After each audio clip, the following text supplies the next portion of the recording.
Hey guys, it's Mighty Mr. Mustache back again, as always, the mightiest mustache in the universe.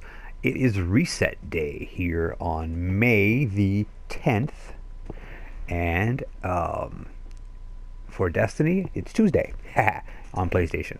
And we're taking a look at what this week has to bring.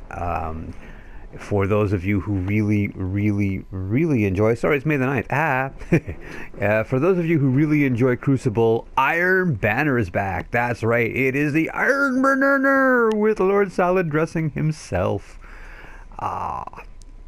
You get all kinds of cool stuff available, as always. You get a Treasure of Ages this week for playing it the first time, and Legendary Marks. There are the 4 challenges, which will bring you 2 weapons and 2 pieces of armor. I will go visit Lady Aphrodite and see what she's offering. The weekly story playlist says, when Destiny called, you answered. Don't ask me what that story playlist is. Oh, Rise of Iron. Haha. It looks like Rise of Iron. Heroic, as always, chaff, so no radar, and airborne. Double damage for being up in the air. It's always fun when you have those damage over time abilities and grenades. Okay, good.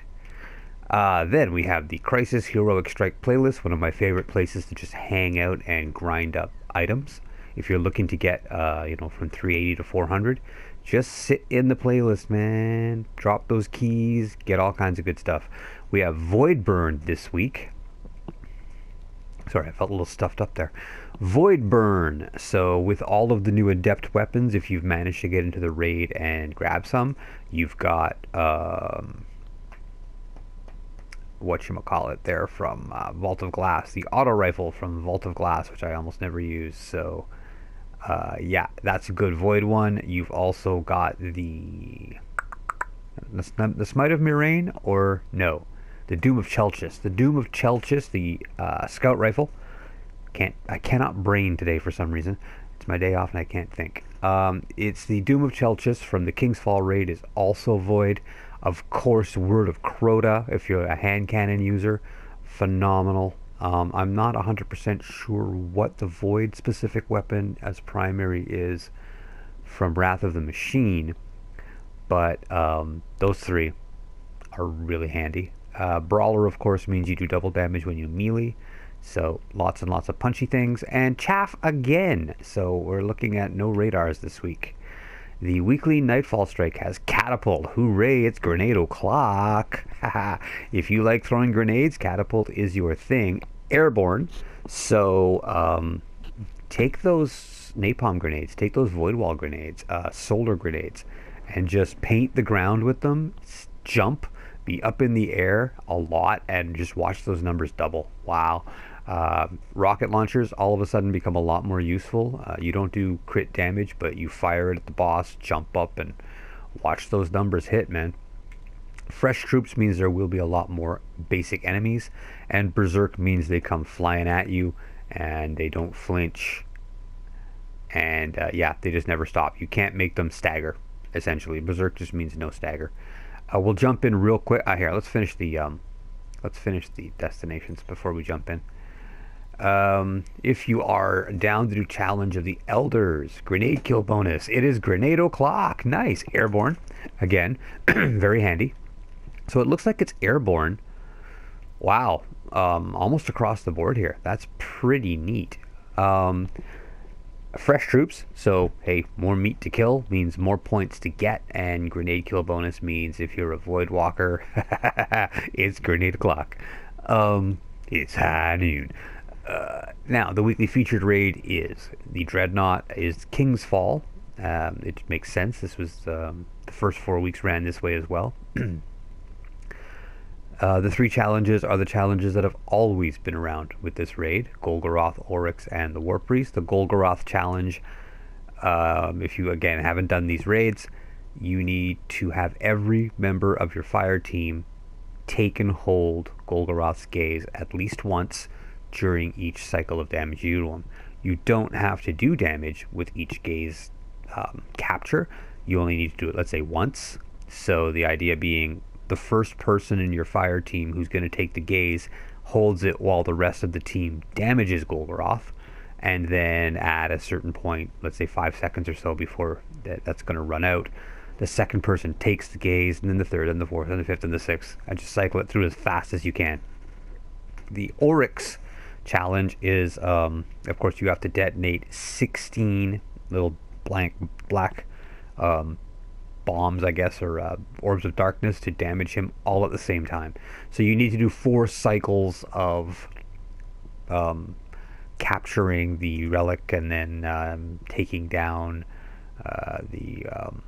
the lady ogres and knights, and then you have to survive a damage phase with Oryx himself, stun him, get dragged into this bubble of darkness where he fights you as a shadow. You have to do that 4 times without detonating your orbs and doing a damage cycle to Oryx himself. You do it all in one shot. It takes him down 100% of his health, leaves a tiny little speck, and then you take him out and the raid's over.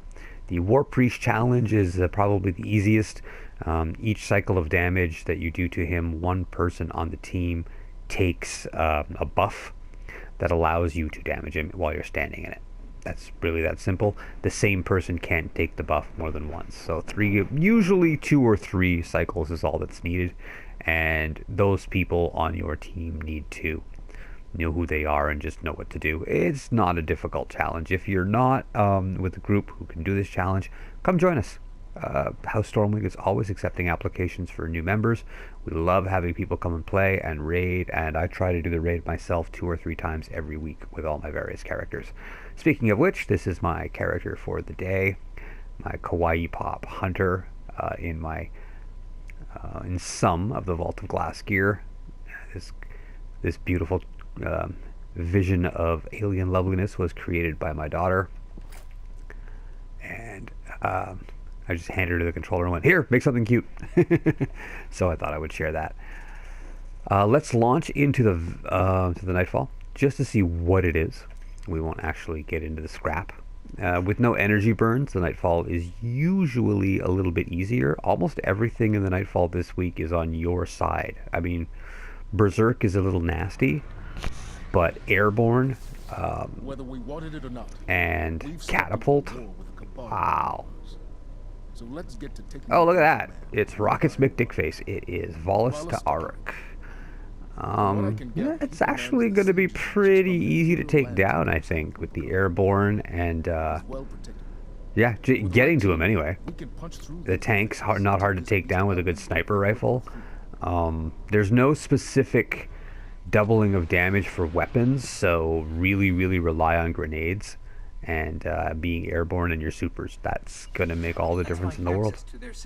So there it is. We won't get into this scrap because we will go and see what Lady Aphrodite is offering in the Iron Banner. Will I be playing? Yeah, maybe. I do enjoy a little Iron Banner, especially when it's with clan members. I do terribly at it. PvP is not my thing.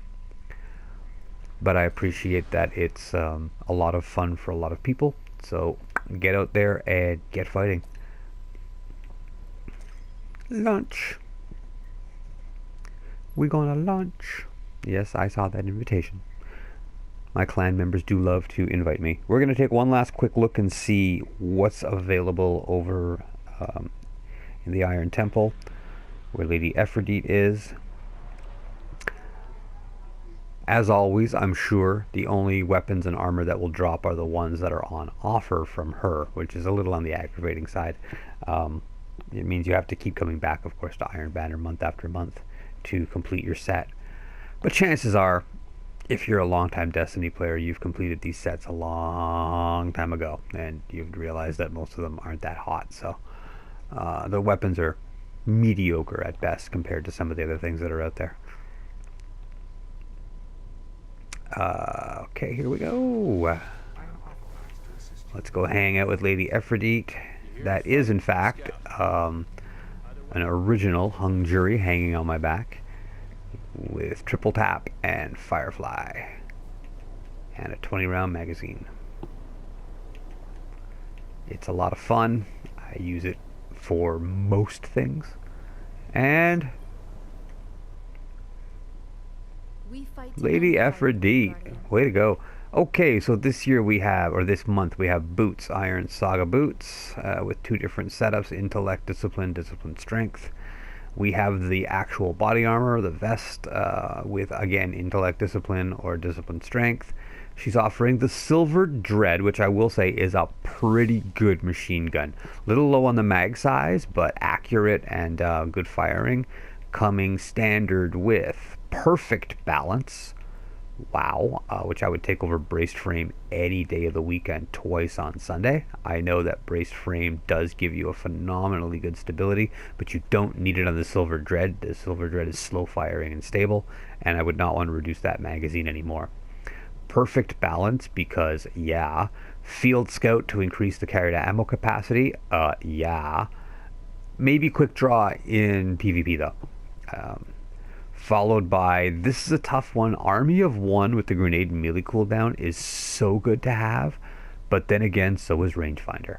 So that becomes a personal choice. Do you, if you're not huge on constantly throwing grenades, if you're more a gun character, and if you really want to rely on this to be almost a full auto sniper rifle, go with the rangefinder. That's a heck of a great roll. I might actually pick one of those up. And you then have the Clever Dragon Pulse Rifle. The Clever Dragon Pulse Rifle is actually one of the better pulse rifles for PvP, at least from everything I've heard.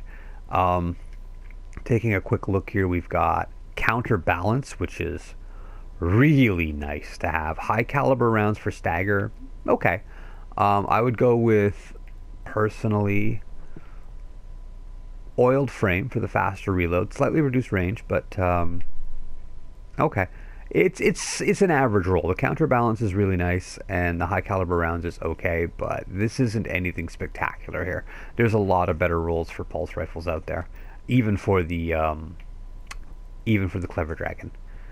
As always, you have your standard 4 Iron Banner weekly bounties is the word. Again, it's my day off and I can't brain today. And that's basically it. I'm not going to keep you hanging around here any longer listening to me chat. I'm going to head out and do some more stuff. Maybe get out and play. Maybe get out and raid. If you like the video, if you like the fact that I do this weekly walkthrough, slap a like, slap a subscription so you don't miss any content. And as always, have a great day and have some great gaming.